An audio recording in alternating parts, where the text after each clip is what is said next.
अस्सलाम वालेकुम। फैज़ टीवी के साथ मैं हूं शहजादी कमल। सबसे पहले हेडलाइंस।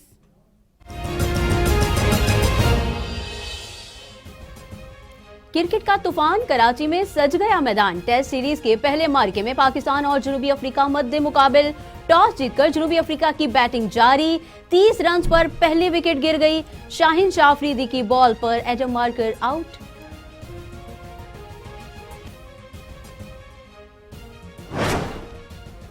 कोरोना वायरस मजीद 58 मरीजों की जान ले गया। 24 घंटों के दौरान 1873 नए केसेस रिपोर्ट।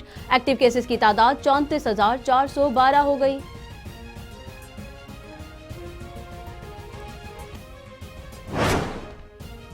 वजीर आजम इमरान खान से army chief general Qamar Javed Bajwa की 2 हफ्तों में दूसरी मुलाकात।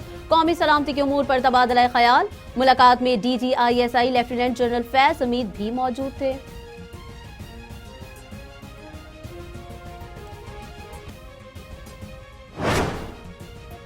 मकबूजा कश्मीर में भारतीय यौम जमहूरिया पर आज मुकम्मल हड़ताल। श्रीनगर में इजाफी फौज तैनात। कश्मीरी रहनुमा यासीन मलिक की अहलिया मिसाल मलिक कहती हैं, भारत ने कश्मीरियों से जीने का हक भी छीन लिया। शहदा की लाशें भी नहीं देते। क्या कश्मीरी इंसान नहीं है?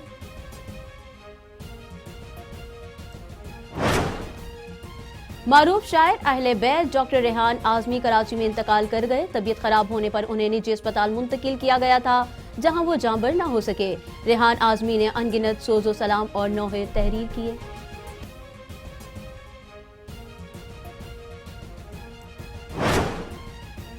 और भारत को यौम जमहूरिया से पहले ही चीन का तोहफा। सरहदी इलाके सकम में घुसकर घोंसों और लातों से भारतीय फौज की पिटाई कर दी। मुतादिद भारतीय सुरमा जख्मी हो गए।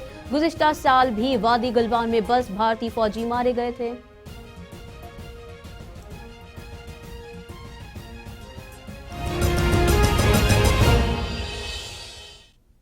न्यूज़ स्टूडियो से फिलहाल इतना ही। फैज़ टीवी नेटवर्क से जुड़े रहने के लिए फॉलो करें, लाइक करें फेसबुक, इंस्टाग्राम और ट्विटर पर, और सब्सक्राइब करें हमारा यूट्यूब चैनल फैज़ टीवी नेटवर्क और क्लिक करें बेल आइकॉन। मजीद खबरों और अपडेट्स के लिए विजिट कीजिए हमारी वेबसाइट www.faz.tv।